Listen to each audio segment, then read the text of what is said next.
You're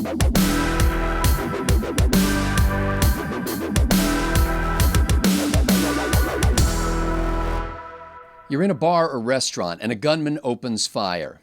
Do you run, duck behind a table, or return fire with your own weapon? With 49 dead and 53 wounded in Orlando, the left still wants to reduce your options. I'm Scott Ott with Bill Whittle and Stephen Green, and this is Right Angle. Men, it's all too predictable. The terrorist strikes, the defenseless victims fall, the blood flows, and the left calls for banning the only chance you have to stop a shooter. After the Orlando terror attack, President Obama repeated his doleful lament that as the body count climbs, we still haven't passed new common sense gun laws. But this case was a bit different. The shooter was licensed and trained to carry and working as an armed security guard. Despite two in-depth investigations in 2013 and 14 into his possible connections with terrorists and his frequent violent statements, the FBI could not pin anything on him. Innocent until proven otherwise, he bought the guns for the massacre quite legally after the requisite background check. We've since learned that his wife divorced him and fled to escape the physical abuse. Now, Stephen Green, doesn't the president, and Hillary Clinton for that matter, have a point that crazy violent people like the Orlando shooter should not be able to walk into a gun store and walk out with the tools to turn his craziness into instant carnage? Well, first of all, I'm going to quibble. No, I'm not even going to quibble. I'm going to outright deny this word crazy. He was a jihadi. He was inspired by by jihad to kill infidels. And so he's not crazy. By his lights, he was acting completely rationally. And medically, there's not a thing wrong with his brain. There's something deeply wrong with his values. There's something extremely wrong with his heart. But his brain was working just fine. He knew exactly what he was doing. He was not crazy. Secondly, if you're going to start stripping away somebody's rights just because they're under FBI investigation, I suppose we could just haul Hillary Clinton off to jail right now. That woman is in such deep stuff.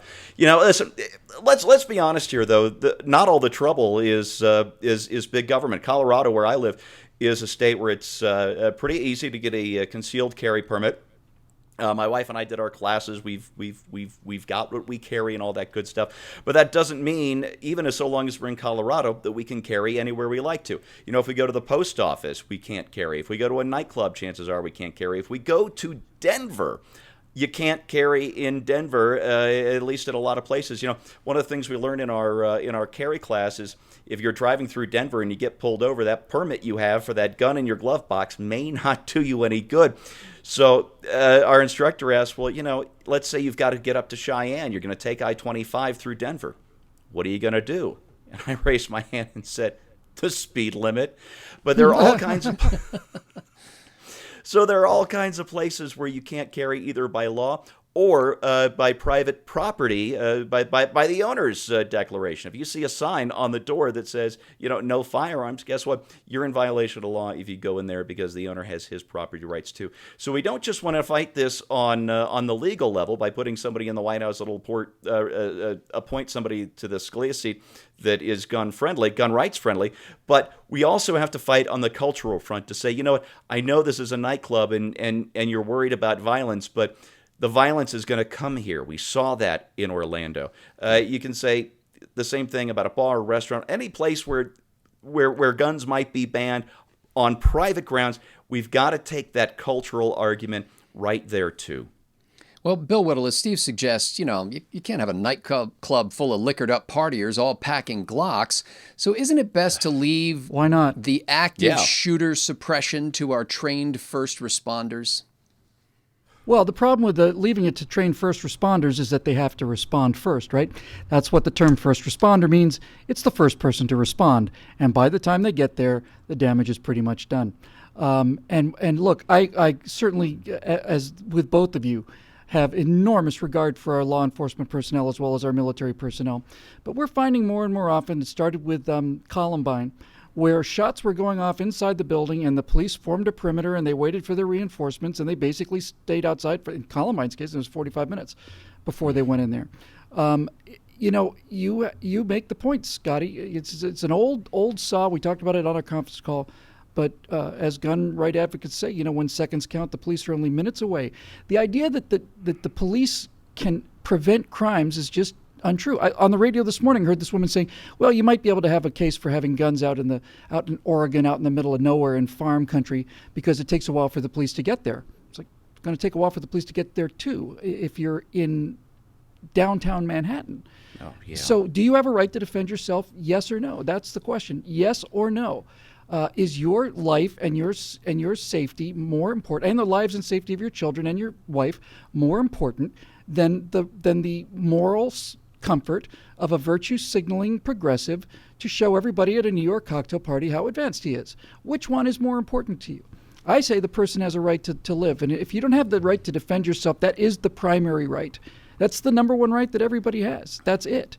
And I cannot continue to watch this debate go on until we get down to that conversation. Now, if you're talking about laws that are going to prevent murder, well, see, I'm astonished that the shooting took place in the first place, Scotty, because it was a gun-free zone. It was a gun-free zone. So how did this guy shoot up people when it's a gun-free zone? I mean, you're not allowed to have guns in that nightclub. So obviously we need to do something about making these signs larger or something. Or maybe, just maybe, if you're determined that you're going to go out and murder 100 people, you're not too terribly concerned about the law restricting what kind of guns you can have or whether or not you can park in this particular parking space that night, right? It's this insane desire on the part of progressives to look at the object and not at the motivation. And they don't want to look at the motivation because we're dying of political correctness.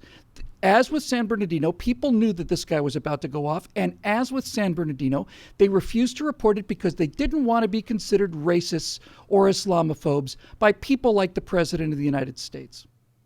Oh, and have you seen today's report that his wife, Mateen's wife, was in on the thing? She took him to the store to buy ammo and helped him case Disneyland. So if he hadn't been able to get the firearms legally, it's almost certain that she, who is totally under the radar, would have been. Right, and Sandy Hook, the guy, the first person the shooter, I think it was Sandy Hook, murdered was his mom. And he went in, murdered his mom, and took his mom's legal firearms. Because he's crazy. We don't want to talk about craziness, and we don't want to talk about why these shootings are continuing. Why are they increasing, Steve? They're increasing because society's falling apart, that's why. And the one thing that these shooters have in common is something they have in common with 85% of all violent criminals, including murderers and rapists who are already in prison, who are not mass murderers. And the one thing they all have in common is they are fatherless boys. They have absentee fathers. And so we don't want to talk about this, because if we do, we're going to have to start talking about the progressives' destruction of the family and their destruction of religion and their subsidizing of single motherhood and all the rest. Well, we're told that the government will protect us, that for our own safety, only government agents should walk around with guns. Then a bunch of us get slaughtered or seriously wounded by a guy who the government, his colleagues, and his wife all thought might be a terrorist, at least for the past 3 years. The government allowed him to buy the weapons that he used to fire perhaps hundreds of bullets before the government showed up to try to stop him. The entire purpose of the Second Amendment was to ensure that citizens could arm themselves against the government. This is why the left, which views the government as the proper seat of sovereign power, must take away our weapons.